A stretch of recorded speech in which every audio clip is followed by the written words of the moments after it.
Following Jan Blachowicz's vicious KO win over Corey Anderson, Bones sounds pretty open to fighting the contender. Blachowicz battled Anderson in the main event of UFC Rio Rancho. Anderson let it be known he believed he was the man to end Jones's reign. And after the card, he was asked to comment on Blachowicz's big win. The champ took the opportunity to take some verbal jabs at Anderson. I was happy to see Corey Anderson eat his words. He's been talking so much trash.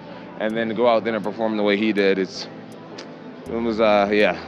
The victory was Blachowicz's third straight, and since Anderson was in a title shot mix, you could certainly say he's made the case for a title shot. But you're probably asking, what about a rematch with Reyes, who many believed defeated Jones at UFC 247? Well, when asked about facing Blachowicz, Jones said the following. Jan has great knockout power, very technical.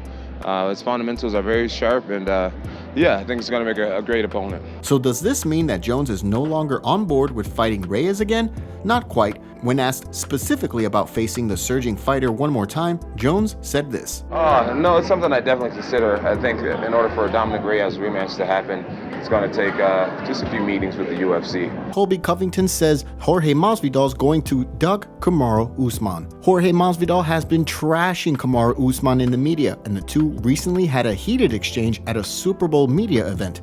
But according to Colby Covington, Gamebred is going to avoid a showdown with the welterweight champ. Due to Masvidal's amazing 2019 year, the rugged vet has been in the title shot conversation for a little while now. After Masvidal beat Nate Diaz in November, he said he would prefer to fight Conor McGregor next over Usman due to the massive check he would collect. Masvidal also said that he felt a title shot would still be there for him down the line. But as McGregor's bout with Donald Cerrone neared, Masvidal and Usman started trading more verbal shots. After McGregor quickly put away Cerrone, the star didn't single out Masvidal for a call-out, and more recently, Dana White said the plan is to have Gamebred challenge Usman next. Well, the man who last faced Usman and lost, Colby Covington, recently spoke with BJPenn.com radio. While talking about his next bout and all the expectation that Masvidal will challenge the champion next, the controversial fighter said this. I mean, I think the plan is pretty clear. I wait for my rematch because that's what I rightfully deserve.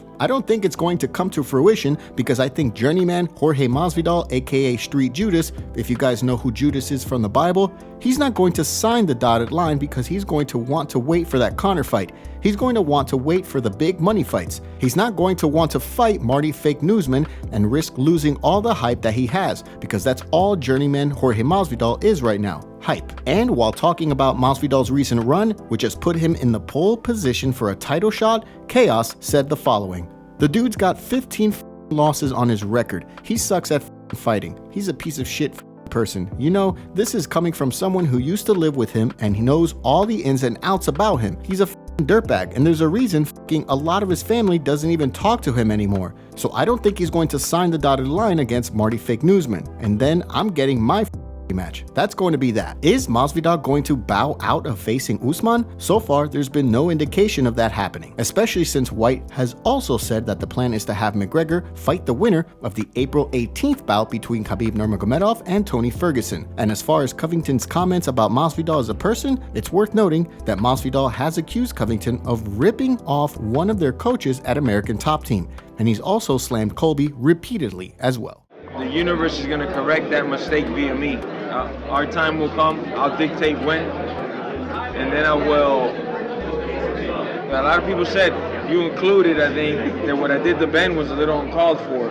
No, it wasn't. What I'm going to do to Kobe is going to be uncalled for, and I can put my life on that, man. He sees me, security comes, coaches grab him, they put him away, they got me in a training separate room. He doesn't say a word to me. I with him all the time because I'm the type of guy, if you say something right now, whenever I see you, I'm going to hold you to that. It's just who I've been since I was a kid to right now. I don't have to prove it. Everybody knows. At any given moment, I see my bully, the guy that's trying to conquer me, we're going to find out. And if we can fight every time that we came across each other, we would.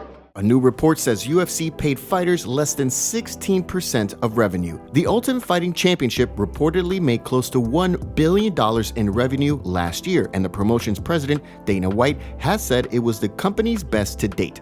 But according to a new report, the fighters who risk it all in the octagon took less than 16% of that money. In recent years, there's been talk about the UFC losing steam in the mainstream on account of having too many events. Doubts about the company's growth were also spiked by Conor McGregor's relative inactivity in recent years and the move of Ronda Rousey to pro wrestling. White, however, has repeatedly shot down that theory and has insisted the company continues to break its own revenue records. Case in point, this past December, White shared out this comment before the year was up. 2019 was the biggest year in the company's history, White wrote on social media. I want to thank all the fighters, the fans, the media, and my staff at UFC. I can't wait for 2020. Hashtag still kicking ass. Happy holidays, everyone. Well, more recently, the New York Post ran a story on the UFC's earnings, as sources told the outlet that the promotion is going to pay out $300 million in dividends to its investors. Some of those investors include celebrities like Mark Wahlberg, Charlize Theron,